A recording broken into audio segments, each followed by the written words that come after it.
Саламатсызбы, урматтуу телекөрүүчүлөр, ТМЖ телеканалында, ошондой эле Т-Медиа групптун Facebook'тагы жана YouTube'тагы баракчаларында коомдук пикир телекөрсөтүүсү, аны мен алып барам, аты жөнүм Нурлан Адаев. Саламатсыңарбы? Бүгүн биз 11 май күнү Борбор шайлоо комиссиясы Ош шаарындагы 11 апрель күнү болуп өткөн шайлоонун жыйынтыктарын жокко чыгаруу боюнча сөз кылабыз. Ал үчүн биз ошол шайлоого түздөн түз катышкан, ошол шайлоого сайреспи салган жана ошол шайлоо кандай өткөнүн билген инсандарды чакырганбыз. Ал менен тааныштырып кетсем, биринчиден Абдисейит Курманазаров мырза, Бир Бол саясий партиянын өкүлү, Жыргалбек Жээнбеков мырза, Улуттар биримдиги саясий партиясынын өкүлү, Дастан Мурзалиев мырза, Ынтымак саясий партиясынын өкүлү. Ошондой эле бизде бүгүн саясий серепчибиз бар, Төлөгөн Келдибаев мырза. Саламатсызбы, куш келипсиңиздер.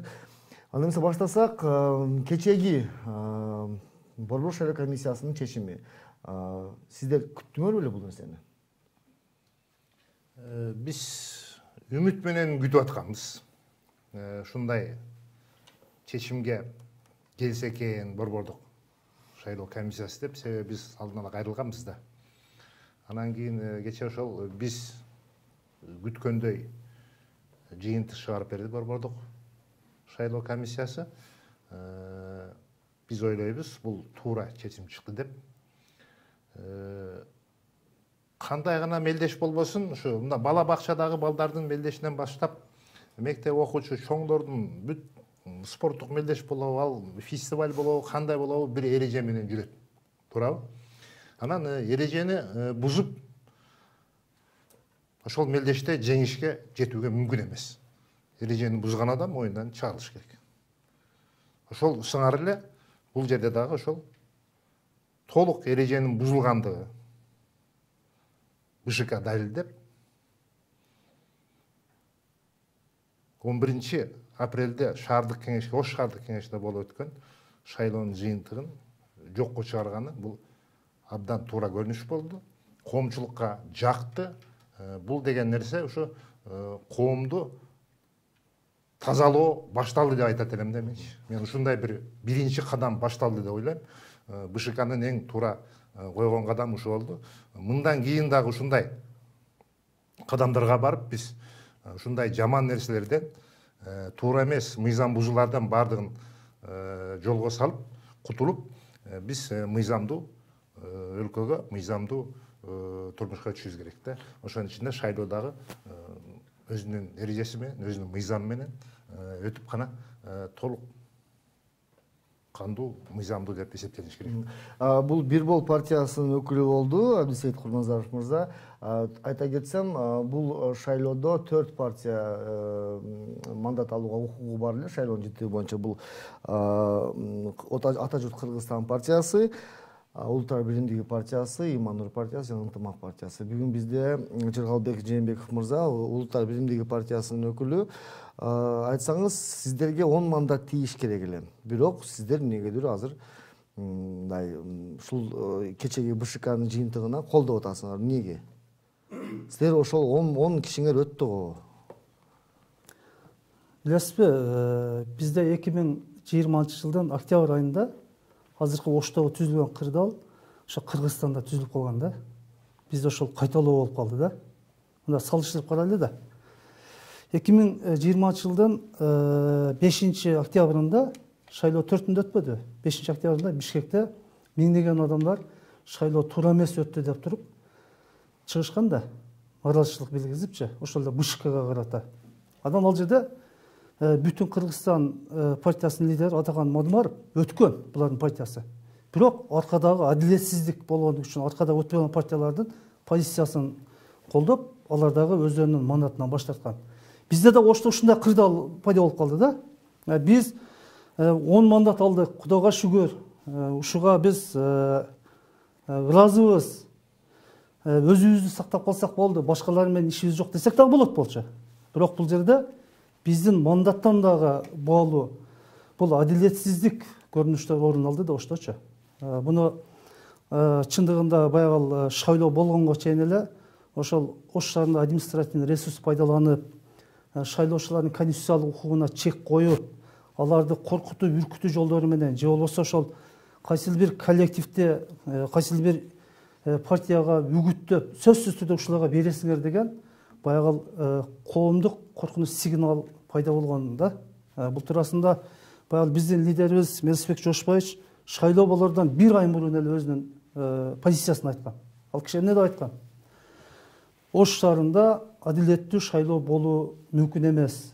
Азыркы кээ бир партиялардын шайлоого алдын ала шайлоо күнү белгиленбей туруп, алдын ала ошо шайлоого карата жасап аткан мыйзамсыз аракеттерин, адамдарды сатып алууга жасаган аракеттерин көрүп туруп, ошондой жыйынтыкка келгенбиз да бизчи. Буну лидерибиз дагы шайлоонун алдында айткан.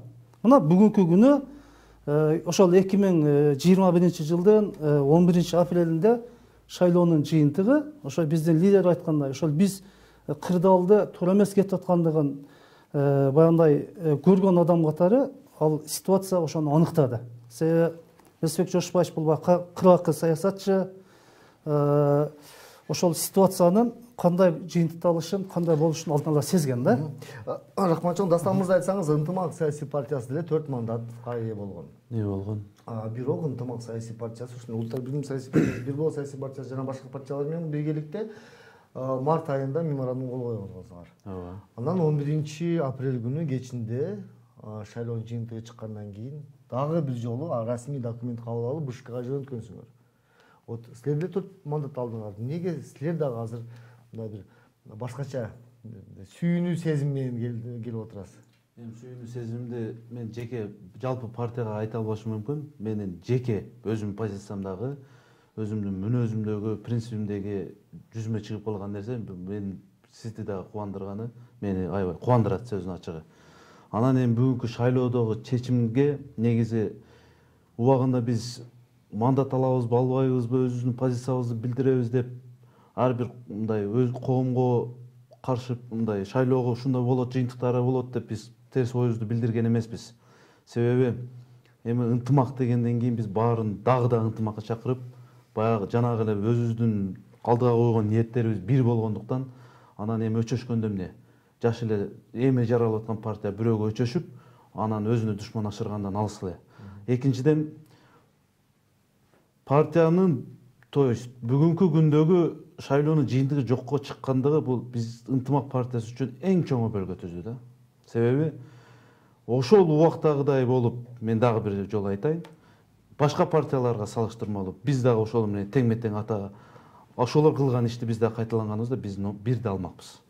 Тилекке каршы биз таза шайлоону өткөрүү максатында колдон келишинче агитаторлорубуздан баштап биздин шайлоочуларга чейин колубуздан келишинче биз өзүбүздүн салымыбызды коштук. Аң сезимди башка нукка бурууга, таза шайлоого үгүттөө максатында биз аябай салымыбыз чоң. Ошого тилекке каршы биз 4 мандат араң алдык десек болот. Эми ал жерде өзүңүздөр көрдүңүздөр, акча таркатпай койгон көрүнүштөр болбоду. Алар эң эле эң ыплас шайлоо болду мен үчүнчү. Мен мына жаш тарткан чоңойгондон бери көргөн шайлоонун 5 октябрь жолдо калды да. Ошонун натыйжасында эми Ынтымак партиясы биз өзүбүздүн каршы пикирибизди эч качан билдирбейбиз, себеби анда оюбуз дагы жок. Анан негизи мына шайлоонун жыйынтыгы негизи жакшы болду булчу. Төлгөн мырза, айтсаңыз, сиз саясий серепчи, ошол жергиликтүү кеңештерге, жогорку кеңештерге теги шайлоо жөнүндө көптөгөн маалыматыңыз бар. Буга чейин 2000 жылдан бери элечи, биз 20 жылдан бери ушул багытта аралашып жүрөбүз. Айтсаңыз, сиз күттүңүз беле ушул БШКны ушундай чечим кабыл алат деп? Албетте, бул шайлоонун жыйынтыгы жөнүндө жокко чыгарышы боюнча бизде маалыматтарыбыз бар болгон. Шайлоонун жыйынтыгын жокко чыгаруу боюнча. Алдын ала биле белеңиз сиз? Эми официалдуу болбосо дагы, расмий түрдө болбосо дагы бизде маалыматтар бар болчу. Шайлоонун жыйынтыгы. Кандай маалымат бар болчу? Шайлоонун жыйынтыгын жокко чыгаруу жөнүндө. Бул деген мен азыр мындай божомолдоп айтышым мүмкүн, бул республиканын бийлигинин тарабынан берилген тапшырма деп ойлойсузбу БШКга? То есть мындай дегенде президент Садыр Жапаров коем ушул оштуктар кичине болсо дагы ызуучу кылбасы деген эле тапшырма деп ойлойсузбу? Эми Кыргызстандын ак үйү бул термосуңар да. Кандай сыман? Сырттан термос. Сырттан суу кирбейт, ичиндеги ысык сыртка чыкпайт. Ошондой көп маалыматтар ар кандай жолдор менен такталбаган же болбосо расмий эмес маалыматтар дагы айтылып турат. Ошондой маалыматтар да бизде бар болчу. Бул шайлоонун жыйынтыгы жокко чыгат деген ошо шаардык кеңеш кылган шайлоо. Айтсаңар, урматтуу мырзалар, азыркы учурда бирок эсептеп көрсөк, ошол шайлоого 33% адам келди да. Эми келерки шайлоого адамдын саны көбөйбү? Мен жеке пикиримди көбөйбөйт, азайышы мүмкүн тескерисинче. Азайышы Неге? мүмкүн. Эми шайлоонун мыйзамында ошондой деп жазылган, эми шайлоого канча адам келгени ал мындай бир барьер коюлбайт. Канча адам келсе ошончо адам өтө берет деген мыйзам бар. Ошон үчүн өзү негизи акыркы саясий акыбалда деле көрүп турабыз. Элдин ашып кетсе бир 20-25% гана ошо саясий активдүүлүгүн көрсөтүп келаткан учур азырчы. Ошон үчүн мен ойлойм, эгер өткөндө ошол референдумдун шылтоосу менен 35-36%га жеткизген болчу болсо, анда кийинки шайлоо болгон болчу болсо, жергиликтүү кеңештерге сөз ал пайыз төмөндөйт, азаят. Эмне дегенде референдум эсеби менен адам көп келди да, референдум үчүн келген. Референдумдун шылтоосу менен процент көбүрөөк болду. Расам мырза, нерсе айтам дедиңизби? Биз мына шайлоогочу азыркы дагы бир шайлоо боло турган болсо, мына Ош шаарыныкы мындан хуже болушу мүмкүн. Кандайча? 2000ден таркатылган баягы учурлар болду да, эми аны так айта албасак дагы угуп аттык, көрүп аттык дегендей. Азыр эми андан да хуже болушу мүмкүн. Себеби баягы коомго чыкканда баардыгыбыз эле суу ичимчик болуп көрүнөбүз дагы, анан кылган ишибиз тескери болуп атат да бүгүнкү күндөчү. Аны ачык айтышыбыз керек. Бүгүнкү күндө кээ бир партиялардын ичиндеги жаштар өзүнүн батирин чейин сатып 40 000, 50 000 доллар сатпаган балдар жүрөт. Ош шаарында кеңешке аттанып 40 000, 50 000 доллар кеми чачып алып, бүгүн аттын кылып отурган балдар бар. Алар банкрот болду да. Банкрот болмок турсун, алар уже духовно сынып калды аларчы. Шайлоо дегенде көңүл айланып калды. Мындан хуже болушу мүмкүн. Себеби депутат болгондо биз уктук да, ал жерде көптөгөн маселелер бар экен. Мен өзүм башыман өткөрмөй сайын, мен аны так айта албайм. Ушул суроону мен Төлөгөн мырзага берсем, Төлөгөн мырза, айтсаңыз, сиз эми саясий серепчи катары эмне элдин баары депутатка аттанат? Эмне 40 000, 50 000 доллардын батирин сатып барып атат экен адамдар. 2000ден 5000 таркатып барып атат экен. Эмне бар ал жерде? Эмне? Көпчүлүк бул жерде талапкерлерден дагы, депутат болом дегендерден дагы бул партиянын лидерлеринин жакын адамдары аракет кылып атат да. Анткени эмне үчүн жаңы партиялар аракет кылып атат? Эгерде мына шайлоодон жеңип чыга турган болсо, булар күздөгү парламенттик шайлоого катышканга бизге жол ачылат деп атат көпчүлүк партиялар. Вот ошондуктан көпчүлүк партиялар, ошо лидерлери, көпчүлүк партиянын лидерлери байлар, колунда барлар, олигархтар, ошолор бүт өзүнүн жакындарын, досторун, айланасында жүргөн адамдарын Дастан мырза айткандай 40 000, 50 000 доллар расход кылдырышып, азыр шаардык кеңешке депутат боло турган болсоң, Кудай буйруса, күздө парламенттик шайлоого сен депутат болосуң, алдыңкы срокто кетесиң. Ушундай сөздөрдөн кийин алар шайлоого аттанышты. Эми бул жерде нерсени кошуп койсок болот да. Дастан мырза туура айтты. Ошол баягы кече Ош шаарындагы бир ай алдын болгон шайлоонун жыйынтыгы боюнча көп добуш партиялар чындыгында эбегейсиз чоң акча каражаттарын ошол абага жок кылышты да. Шайлоо баягы воздухка чачты деген сөз айтайын деп атам да. Себеп дегенде буларда дагы жалаң жаш балдар, карасаңыздар, булардын башын айландырган, өмүр бою шайлоодо катышкан жана шахматисттер отурат. Ошто. Аларды азгырып, сен үйүңдү сат. Эртең мына жерде бизнес кылып беребиз. Мына жерден бир үйүңө 3 үй кылып аласың. Бир бизнесиңи да 2-3 багытта кеңейтесиң дегендер. Бул жерде бизден Ош шаарындагы жергиликтүү кээ бир жаш ишкерлер саясий чөйрөдө жүргөн карышкырлардын курмандыгы болуп калды. Буну ачык айтышыбыз керек. Алардын заложник болуп калды булар. Мына бүгүнкү күнү кредит алгандар бар экен, жерлерин саткандар бар экен, туугандарынын үйүн сатып шайлоого катышкандар бар экен. Азыр ошол кече утуп алып, бүгүн утулушка келип калган кээ бир партияларда ичинде пикир келишпестик, сен күнөөлүү, мен күнөөлүү, акчаны ордуна койпой деген абдан чыр-чатактуу ситуация пайда болду. Азыркы кырдаал бир жагынан айтышыбыз керек, кече эсиңиздердеби 5 май күнү президентибиз жаңы конституцияга кол коюп атып, ошол өз сөзүндө айтып кетти. 11-апрелдеги жергиликтүү кеңештерге шайлоодо подкуп болуп калды, мыйзамчылык болуп калды деди да. Президент өзү сезип көрүп отурат. Ал эми ошол эле Ош шаарындагы аймактык шайлоо комиссиясынын жалпы курамы, мына Сейит экелер болуп биз бир канча жолу айттык. 170ге жакын Ош шаарында ошол эле видео материалдар, актылар берилген. Булар бирисин да көрбөй коюшту. Ошто таптаза өттү дейт. Силердин берген актыңар дейт, силердин берген фактыңар дейт. Булар мыйзам бузуучулукка жатпайт. Бул далил жетишсиз деп атат. Мына Ашыканын кылган ишин караңыздар. Ошол Бул Ашыканын кылган иши. Айта кетсем, урматтуу көрүүчү, биз Ашыканы да чакырганбыз, бирок алардын келе албайт да, бул жерге келе албайт да. Мен өткөндө деле айткам ушу позициям. Анан кийин карап туруңуз. Экинчи жагы укук коргоо органдары да иштеген жок бул жерде. Мына кээ бир райондорго барып алып, машина турат. Аны ошол участковый милиция коргоп атат. Ошол жерде акча таркатылып атат. Биз кайсы мамлекетти түзүп атабыз? Мына Кыргызстандагы биздин негизги максат мамлекетте таза шайлоо өткөзүү, таза бийликти куруу да. Мамлекеттин негизги принципи ушул. Биз кече таза шайлоо өткөзбөй, Сооронбай Жээнбековдун бийлигин кулаттык. Кече шайлоо өткөзүп 11-апрелде Ош шаарында абдан мыйзам бузуучулук, подкуп деген түшкө кирбегендей болду. Бул Атамбаевдин мезгилинде да болгон эмес. Жээнбековдун мезгилинде да болгон эмес. Бирок кече болду. Азыркы бийликтин күздө тагдыры чечип коюу коркунучуна алып келип калды эле болчу. Ошол азыркы бийлик боюнча айта кетсем, бул жерден айтайын деп атканым, президентибиз Садыр Нуркожоевич абдан көрөгөчтүк кылды. Бул ошол мыйзамсыз өттү дегени бул БШКга сигнал болду деп ойлойм да менчи.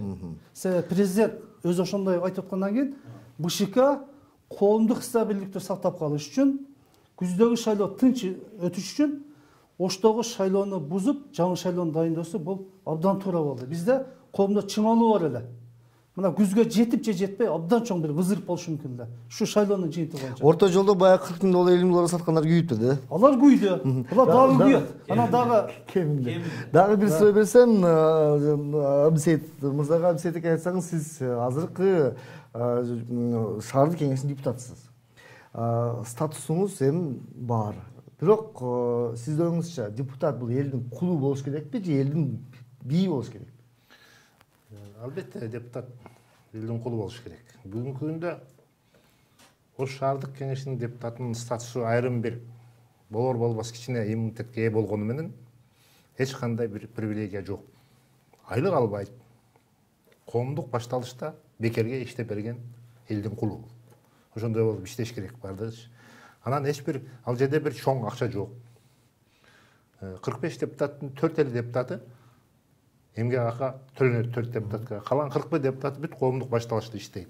Анан балдар туура айтып атат. Бул жердечи. Бул жерде чоң оюнчулар бар, игроктор бар. Өйдө жакта турганчы. Ошолор баягы тың чыккан балдар. Азыр бул жерде аттарын айта аласызбы? Эми аттарын айтканга туура эмес болуп калат эми. Алардын тагдырына балта чабып. Анан кийин ушундай бул ошол эле жогорку кеңештин эле депутаттары мындай эле айтады, аттарын айтпай элечи. Булар абдан чоң оюнчулар, саясаттагы чоң оюнчулары. Булар ушул убакка чейин 30 жылда бир эле система менен, бир механизм менен ушундай жолго салып алышкан да буларчы. Ошол жолго салып атканда анан кийин ар шайлоо келгенде албетте элдин арасынан өзүнө тың балдар чыгат, кыздар чыгат. Кичине чөнтөгүндө тыйыны барлар чыгат. Ушуларды азгырат. Кадимкидей эле азгырат. Көп нерсе мындай обещать этип, сен депутат болсоң, тиңдей болосуң, мындай болосуң деп туруп, анан кийин баягы кызыктырып туруп, жолдон адаштырып, өздөрү бир сом чыгарбайт.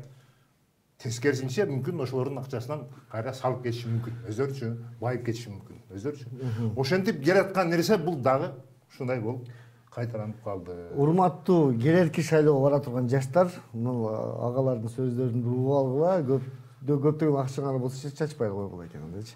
Төлөгөн мырза, айтсаңыз, дагы бир Ош шаардын кеңешинин депутаттарында бир чоң укугу бар, бул мэрди шайлоо укугу бар. Кечеги болуп өткөн БШКнын чечими бул азыркы мэрди кетирүү деп ойлобойсузбу? азыркы Талай Насырбеков Талай мырзаны кетирүү ал өзүнчө бир борбордук бийликтен сигнал эмеспи деп ойлойсузбу? Себеби Ата журт Кыргызстан партиясы көбүнчө ошол азыркы мэр менен көп учурда байланышы бар деп айтылып келатат да. Азыркы борбордук шайлоо комиссиясынын Ош шаардык шайлоонун жыйынтыгын жокко чыгаруу боюнча кабыл алган чечими бул азыркы Талай Сарыбаевди кызматтан кетирүүгө багытталган эмес. Мунун бирден бир себеби борбордук шайлоо комиссиясынын кабыл алган чечими күздө болот турган шайлоого биринчи даярдык.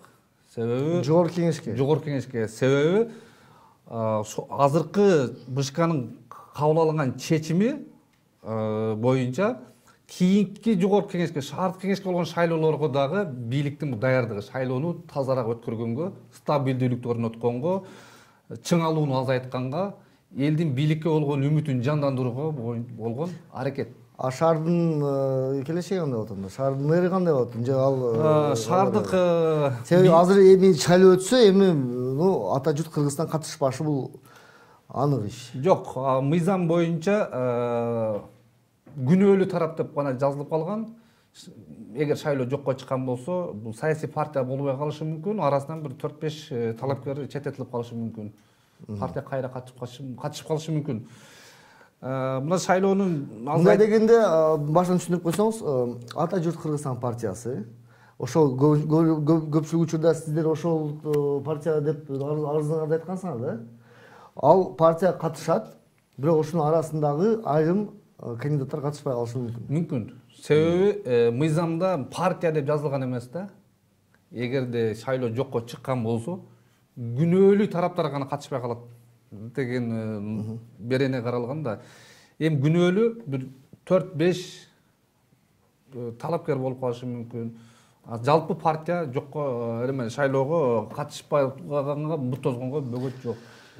Эми азыр дагы мен кошчулап коеюн, шайлоонун жокко чыкканга дагы себеп бул эч ким ишенбейт да. Себеби эмне үчүн дегенде бир күндө каттадан өтүп, бир күндө кайра катталып, лидери алмашып, мүчөлөрү алмашып, 2-3 күнүн ичинде Ошко делегаттарын чакырып, курултайларын өткөрүп, алар партбилет алганга, партиянын ячейкасын түзгөнгө да физически үспөт этпейт да. Лидерин эч ким тааныбайт, коомдук мамлекеттик саясий ишмер эмес, популярдуу саясатчы эмес лидери. Анын мүчөлөрү дагы жок болчу Ошто. Бир дагы мүчөсү жок. Анан кийин эле ак жол менен биримдиктин баягы жүзүңдү ачып кулчатай деп эле мурдагы эле кандидаттарды алып келип эле кайра коюп коюп атышпайбы?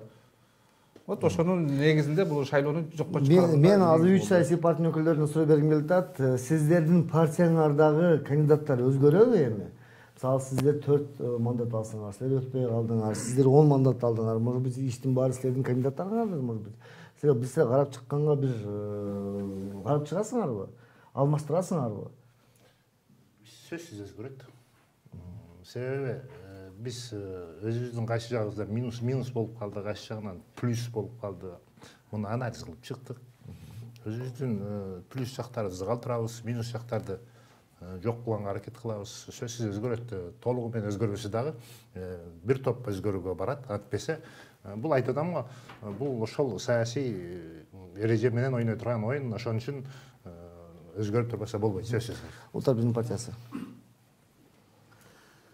Азыр биз бийликке, коомго, шаардын стабилдиги үчүн абдан пайда алып келдик да. Кайсыл жагынан? Биз чындыкты, адилеттүүлүктү, мыйзамсыздыкты көрсөтүп, ошону далилдеп, акырына чейин күрөштүк, чындык акыйкаттык үчүн. Анан баягы бир абдан маанилүү маселе бар, ошону мен кыскача айтып кетейин. Мына ал Ош шаарындагы шайлоону кайрадан өткөзүү жокко чыгаруу боюнча баягы шайлоонун алдында меморандумга кол коюу үчүн борбордук шайлоо комиссиясынан ошол Шайлдабекова, андан мурун анын замы 2 жолу келип кеткен да. Ошондо эле Ош шаарындагы 7 партия өздөрүнүн каршылык пикирин билгизген. Ал эмне деген пикир? Ош шаарында подкуп болуп атат. Бул тынчтык менен. Мен суроомду жиберсең, сиздин партияңыздын азыркы курамы өзгөрөбү? Мен ага айтып коеюн деп атам да. Бул биз пайда алып келдик деп атпайбызбы? Эми сөзсүз түрдө биздин партиядагы жана Сейит ака туура айтты. Биз 1 айдан бери жөн жаткан жокпуз. Партия биз абдан чоң максатыбыз бар эле. Биз 29 күн фаворит болуп турдук, Улуттар биримдик партиясы. Bir günde ontarılıp kaldı. 180 gradus burulup жыйынтык teskeri çıkıp kaldı. Biz 27 değil, biz 25 alışımız gerekiyor. Bizim özünün расчет боюнчачы. Ал жерде жыйынтыгында жанагы подкуп маселеси негизги ролду ойноп кетти. Административный ресурс ойноду. Ачык бул жерде коркутуу үркүтүүлөр болду. Ошолордун негизинен биз 10 мандатка ээ болуп калдык. Анан азыркы мезгилде биз партия өзүбүздүн сөзсүз түрдө баягындай минус плюс жерлерибизди карадык. Кудай кааласа алдыда шайлоого сөзсүз түрдө катышабыз. Кээ бир кандидаттарыбыз партиядан четтетилет. Бул мыйзам ченемдүү көрүнүш.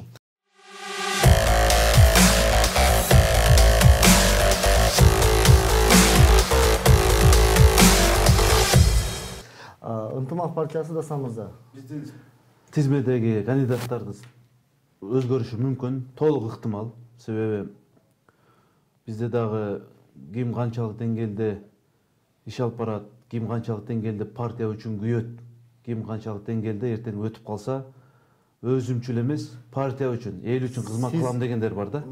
Ошолорду элдин арасында аброючу? Элдин арасында аброю жоктор болуп, акчасы барлар бар. Акчасы жок болуп, билими барлар бар. Илими жок болуп, башка жактан бир көмөктөшкөн адамдар бар, адамдар кездешет экен да эми. Мен мына эки жолку сазыкка катышып, башыман өткөргөн нерсени гана айтып атам. Эми сөзүн ачыгын айтсам, баягы көбүнчө эле өзүмчүл, эгоистичный жолдор ачылып калат экен да. Мен өзүм эле депутат болуп калсам, мен ушул мага бир муниципалдык ишкананы жетекчилик кылып койсо дегенчи, айнанайын. Качанга чейин биз ушу аң сезим менен кетебиз. Ошо жетекчи болгондон кийин чиренип, служебныйда жүргүсү келет да. Баягы рисовка деп коет эмеспи бизде. Ошого жетип алса гана, ошол менен заман жашоонун пигине жеткендей да. Ал менен бүтпөйт. Бул жашоодо аркабыздан бир нерсе, мисалы үчүн бир айылда күрүч менен күрүчтү чаңдаштырып 5 жылда бир күрүч өндүрөт экен да. Ошонун сыңарында бир артыбыздан аркабызда бир нерсе калып кетиш керек да. Эми айтарым кыскасы, таза шайлоо өткөрүүнү Алла таалам көрүп, мына кыйык күнү айтып атам, ушул күнгө жеткирген экен, мына ушул күнгө биз туш келиппиз да. Эми таза шайлоо өткөрөлү. 3 партия бир суроо, Ата Жүз Кыргызстан партиясынан өтпөгөн кандидаттар болобу, же ошол башка кандидаттар болсо кошконго даярсыңарбы силер? Эмнеге жок? Кошконго эгер бир партиянын атынан аркасынан баардыгы эле жаман болуп калбаш керек да. Арасында татыктуу жигиттер, татыктуу кыздар сөзсүз бар да. Анан кийин биз анын арасында ошо Ата Жүз партиясынын арасында мурун ушул убакка чейин мени менен кошо депутаттык корпуста иштеп жүргөн татыктуу жигиттер бар билебиз. Эгерде ошого окшогон талапкерлер кошулабыз десе эмнеге кошпошубуз керек? Сөз түрдө баягы жаңылануу болуш керек. Бул баягы мыйзам ченемдүү көрүнүш. Абсолюттук таза, абсолюттук толук 100% жакшы деген нерсе эмес. Кечеги шайлоо чындыгында баарыбызга сабак болду. Биз Кудай кааласа мына өткөн партиялардагы, өтпөгөн партиялардагы өзүбүздүн минус жерлери боюнча иштейбиз. Ошого ал жагынан алып караганда, ошол партиядан силердин партияңар менен мен Ош шаарын кургум келет, Кыргызстандын туусун көтөргүм келет, эл үчүн кызмат кылгым келет деген эгерде таза адамдар болсо, уурулар эмес. Мына көрдүңүзбү? Ошо Ата Жүз партиясында, Ата Жүз Кыргызстан партиясында биринчи 30-ту караңыз, бүт мамлекет ишкананын жетекчилери коюлган, замдары коюлган, жалаң коррупцияны уурулар коюлган көпчүлүгү. Ошол ууруларды кайсыл партияга кошулса дагы ошол партиянын аброюн, келечегин жок кылат. Ошон үчүн биз таза адамдар менен кошулушка биздин эшик ар дайым ачык. Төлөгөн мырза, айтсаңыз, Кыргызстанда эмне көп партия көп? Сиздин оюңузча келерки шайлоого жаңы партия келиши мүмкүнбү? Жок, шаардык кеңешке. Буга чейин катышпаган ошол 8 партия эмес, жаңы бир партия мурда түптөлгөн, бирок мисалы Ошто жаңы пайда болушу мүмкүнбү? Азыркы мына келе турган шаардык кеңеш болгон шайлоодо азыркы утуп келген партиялар дагы утпай калышы мүмкүн. Мурда калган мандатчылдык мандат ала албай калышы мүмкүн. Кээ бирки партиялары ошол уткан партиялардан андан көбүрөөк мандат алышы мүмкүн. Жаңыдан башка жаңы партиялар да өсүп чыгышы мүмкүн. Андан сырткары шайлоого катышпаган башка да Кыргызстандагы партиялар шайлоого катышышы мүмкүн. Качан коюлушу мүмкүн эми? Мыйзам не дейт? Качан шайлоо болот Ош шаардык кеңешке? Ош шаардык кеңешке шайлоо жергиликтүү кеңештин депутаттарын шайлоо жөнүндө мыйзам бар. Ошол мыйзамда эгер шайлоо жокко чыкканда канча күндө шайлоо дайындаш керек экени жөнүндө күндөрү, календардык күндөрү менен азыркы колдондо кодексте жазылган. Президенттин жарлыгы дагы ошол кодекстин талабына ылайык жарлыгы чыгат. Төлгөн мырза, айтсаңыз, келерки Ош шаардык кеңешке шайлоо сиздин оюңузча кандай өтөт дагы? Акыркы суроо ушул. Тынч өтөбү? Шайлоо сабак болду бул шайлоо? Келе турган шайлоо 100% болду. Таза өтөт, акча таркатылбайт, административдик ресурс болбойт деп айта албайбыз, бирок 50-60% болсо дагы өткөнкү шайлоого салыштырмалуу азаят. Шайлоочулардын саны дагы 30-40%га чейин азайып кетиши мүмкүн. Өткөнкү шайлоого келген шайлоочулардын саны. Себеби анткени өткөнкү катышкан 33 миң шайлоочу катыштыбы, канча? 70 миң шайлоочу катыша турган болсо, өткөнкү шайлоодо анын bir 5 миң, bir 4 миңге жакыны гана bir фанат болушу мүмкүн. Ошо партиянын идеясын колдогон, ошону партиянын талапкеринин bir жакыны болуп, өз каалоосу менен кийинип, жасанып алып, жакшынакай болуп добушун берген 4-5 миң адам. Калганычы? Калганын бардыгы акча алган. Бардыгы акча алган. Ошону мен айтпайм. Азыр мен айтып өтөйүн. Төлөгөн мырза, сиздин сөзүңүз боюнча. Жок, азыр мен айтып алайын. Азыркы мына өткөн партияларда, өтпөгөн партия көпчүлүгү 4-5 миң добуш ала турган болсо, анын жарымы агитатор. 20 миң добуш алган болсо, анын 10 миңи үгүтчүсү. 10 миң, 15 миңден айлык алган. Муну бардыгы билет. Агитатору, үгүтчүсү бир эле добуш, бир эле адамды апарып шайлаттырды. Бир эле адамды апарып шайлаттырды. Алардын партиясынын программасын, анын идеясын, анын лидери чолпонмо телебер дейip болсо дагы апарган жок. Бир эле азыр эл ону кызыкпай калды, талапкерлерин. Бирден апарып шайлаттырышты. Көрдүк да эми жашоо, бул жашоодогу болгон, Оштогу болгон көрүнүш да. Кайсы бир саясий партия болбосун. Мисалы үчүн элге сиз эл болуп, мен саясий партия болуп, шайлоо күнү мен сизге акча сунбасам, сиз кайсы акчаны аласыз? Ошонун сыңарындай эле кайсы бир партия болбосун, азыр мына жерде бардык партиялардын арасында акча тараткандар болду да. Бирок доказать эте албай калдык да. Аны моюнга алышыбыз керек. Качанга чейин экранга чыкканда суу чымчык болобуз дагы анан кийин аркада кылган иштерибизди көз жумуп жүрө беребиз. Айтышыбыз керек, мына болду, арасында болду, бардык партиялардын арасында болушу мүмкүн. Ошондо дагы зорго умтулуп атып туруп, 4 мандат, 3 мандат, 4-үнсүн зорго илешип алдык. Акыркы 48 голос кошулуп калдычы. Эми сиз айтайын дегеним, элди күнөөлөгөндө эмне? Эл, карапайым эл бүгүнкү күндө экономикалык кризиске байланыштуу, чынын айтканда, ачка. Мурун 14 литр келсе 500 сом, азыр 10 литр келип атканы кербес. Буну түшүнүш керек. Алар өзүн мажбурлап эмес, булар ошого муктаж болуп аткандыктан алып атышы мүмкүн. Ошону бербей койсок болот да. Отуруп алып системаларды куруп, ар кандай адамдарды өзүнө пир тутуп алышып, бүгүнкү күндө шайлоону ыплас кылып өткөрүп атышпайбы? Ошонун бардык акыретик баткенде көрүндү, түшүнгөн адамга. Динден илими бар адамга Кыргызстандын бир тешигине тешип чыкты мына. Анда эмесе, Шайлоо эртең түшүнүп отурган болчу саган өтөт деп сурап өтпөйсүң. Баягы мен айтып аткан күчтүү оюнчулар мыйзамдын чийги жерлерин пайдаланышты жакшы үйрөнүп алышкан да. Мына 4-октябрдагы шайлоодо форма 2 дегенде абдан ашыкча колдонушуп, айрыкча Ош шаары Кыргыз Республикасында чемпион болгон шаар форма 2 боюнча. Бир майлосу көчүп келди го. Ооба. Анан кийин бул шайлоодо жанагы Төлөгөн мырза айтып аткан үй бүлөлүк үгүтчү дегенди чабышты. Семейный агитатор дегенди табышты буларчы. Себеби мыйзамда агитатордун санын чектебептир. Сен 1000 агитатор аласыңбы, 1 агитатор аласыңбы? Эчким карабайт. Эчким карабайт экен. Мыйзам жооп бербейт экенсиң. Ар бир үй бүлөнү бирден агитатор кылып койду. Бир голосуң болсо сен 1 агитаторсуң. 5 голосуң болсо да 1 агитаторсуң. Сен агитаторсуң, мына сага акча, мына сага 1000 сом, мына сага 2000 сом, мына сага мен сени жазып алдым, мына ведомство түздүм, ушундай деп бул ушуга окшоп мыйзамдын жанагы чийки жерлери бар да, ушуларды абдан жакшы өздөштүрүшөт да, анан кийин ушундай өткөзүп алышат. Эми таза өсүш үчүн ушуга окшогон нерселерден кутулуш керек да. Анан кийин идеалдуу мыйзам болбойт, эч убакта болгон да эмес да. Ошон үчүн ушуга окшогон манипуляцияны кылганга жол бербеш, эрежени туура сактоо менен өткөзгөн болчу болсок, анда таза шайлоо өткөзсө болот. Таза шайлоо өткөзүш андай да кыйын эмес. Ошол арбитрлар жана ашка дегендер убагында эле реакция кылып турса өтөт таза шайлоо. Эми менде бир башкача пикир бар да, мүмкүн бул келечектин ишидир, бирок ушуга барсак жакшы болот да. Өзү мына агитатор деген бул болбогон нерсе экен да. Башка кантип мындай да, турмуштан чындыгын алайлы да.